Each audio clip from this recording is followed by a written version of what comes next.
Publishing is power. It helps you with so many things. But what I don't want you to think is that, my podcast is growing like crazy. It's definitely not the top podcast out there. I know it's not.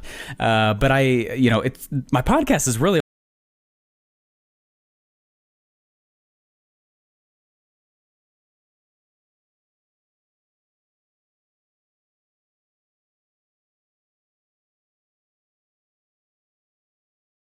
then went to 3,000, then 4,000, then jumped up to 5,000 in a month, and then it did this massive spike and went to 8,000 in a month and over 9,000. And we're not even halfway through this month as it is, and I can tell we're going to blow past this previous month as well. And it's been a lot of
4-hour Q&A call, and we dive into people's businesses and help them create products that will, we're trying to help them make $1 million with that product. And it's really cool, super unique offer. But after probably 6 or 7 times, I turned to Russell and I was like,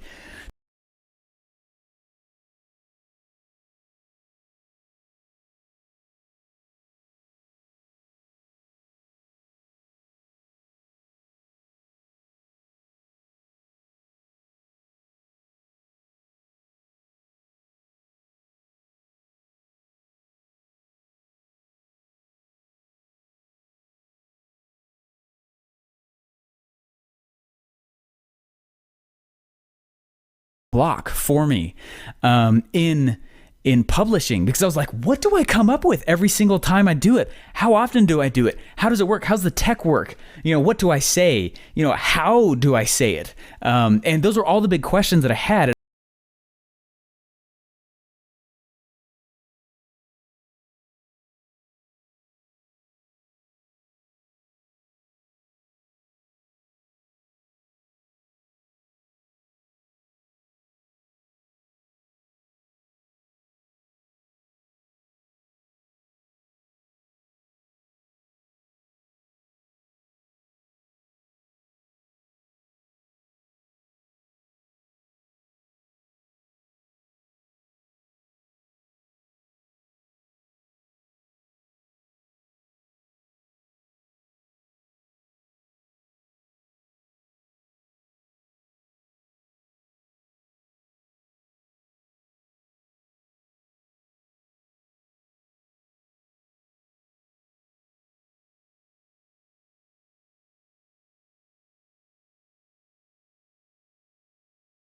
What I was learning in my marketing degree, right? I was learning from guys like Russell. I was learning from guys like, all over the place, Ryan Levesque, Jeff Walker, all over the place, all these people. And I was doing it. I wasn't just learning it. I was, some of my clients were like Paul Mitchell, I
of my first episodes ever on this podcast, and I was like, ugh, like, oh crap, like that's what I sounded like. Oh my gosh, that was not a good story or whatever. And I leaned over to Russell. I was like, dude, I think I'm gonna delete the.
Um, it has become like this therapeutic thing. I didn't want to do it. And several years ago, I went to Russell's funnel hacking live event, and he was like, you got to publish, start a podcast, start publishing. And I was like, I don't want to.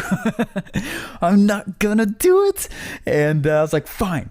I guess he has more money than I do. I should probably listen to him, and I got really fine, whatever. I'm going to do it, and it was almost out of annoyance. I was like, God, let me put this podcast.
I think there was 2 dates I set. I was like, okay, coming up. I'm gonna launch this podcast. It's gonna be awesome. It's gonna be so good.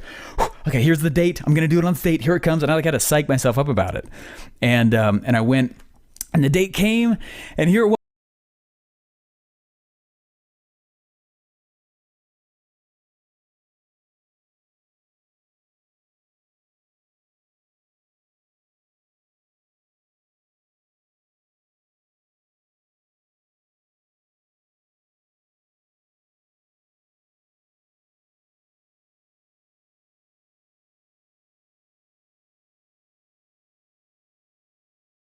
So I was like, okay, I'm going to launch with 3 episodes.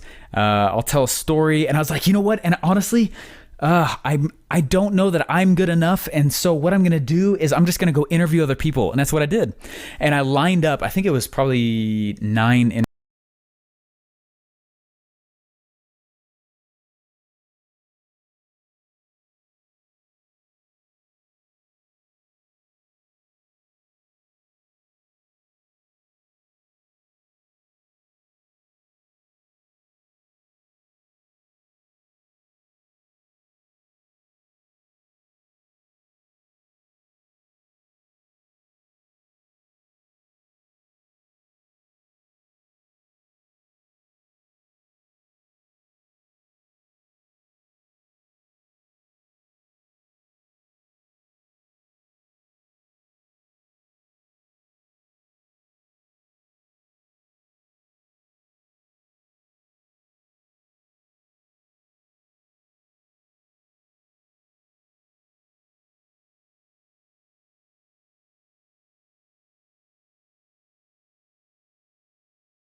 no different for any kind of publishing either. And I had to get over myself, you know? And what was funny, so I mean, I went and I launched all these different episodes, and I was like, wow, sweet. People are liking it. That's really cool. And iTunes has 40.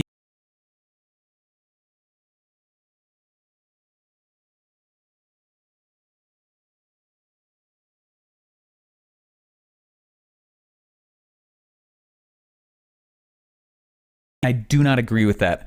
Now it depends on the podcast and the purpose of the podcast. For me, this is me sharing with you tricks and tips that I am using to build cool sales funnels. I've built over 170 of them in the last year alone, working for Russell Brunson.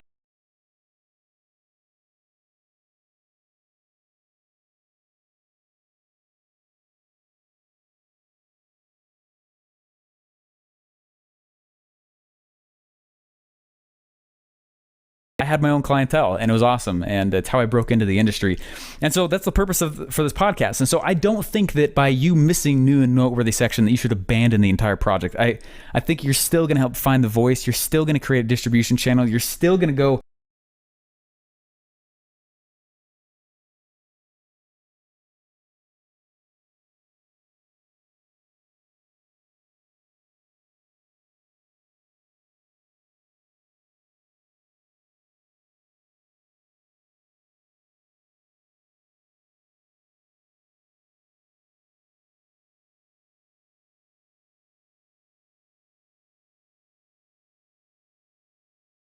okay? Here's the metrics, okay? 10% of your following are going to be slimy thieves who just take crap from you and never want to pay for anything and think that you owe them everything. That's just how it works, okay?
I just was not expecting, to be honest. And there's been times where I just fall asleep at night. I'm just like, oh my gosh, like, man, that last episode was so good. And sure enough, people will come reach out to you and they'll be like, oh,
best books on how to sell that I've ever read in my life. And I'm not just saying that because I work there. It's true. I have two huge bookshelves next to me just full of marketing books, and I've read and I've studied like crazy for someone my age, and I know that. And it's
religious, okay? And so what he would do is he would sit me down and he would make me read scripture out loud, and he'd make me put a shirt and tie on. And he was a strength trainer for the Denver Broncos football team.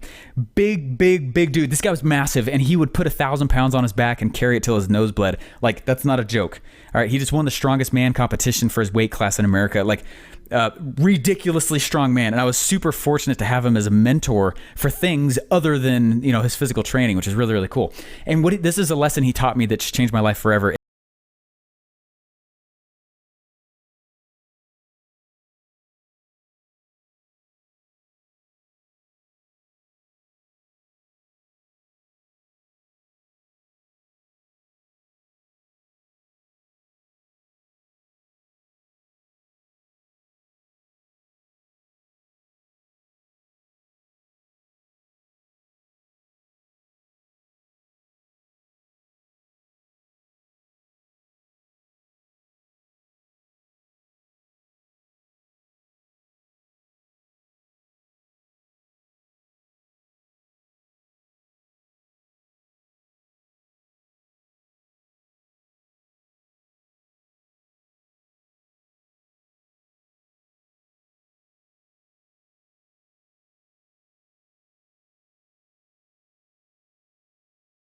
And I would think through myself and go, okay, how would I teach it to the next guy? How would I teach it to the next guy? And I'm convinced that's one of the reasons I sit next to Russell Brunson.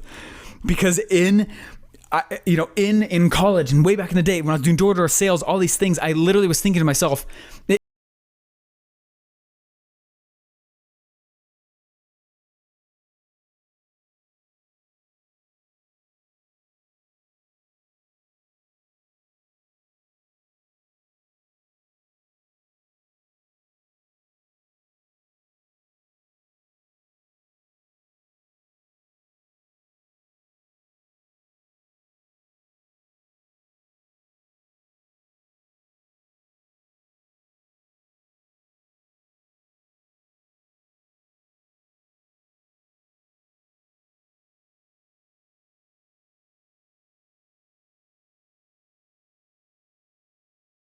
of just quotes.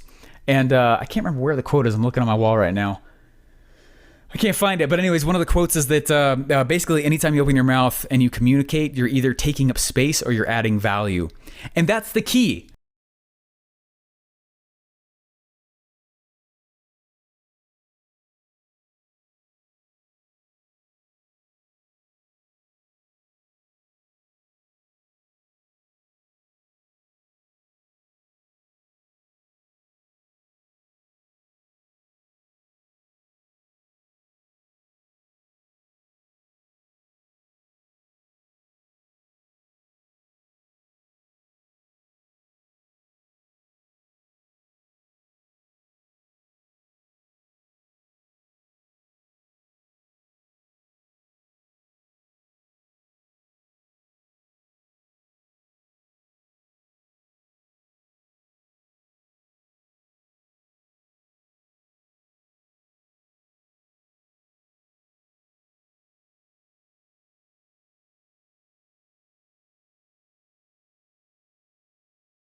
That's been a huge piece for me.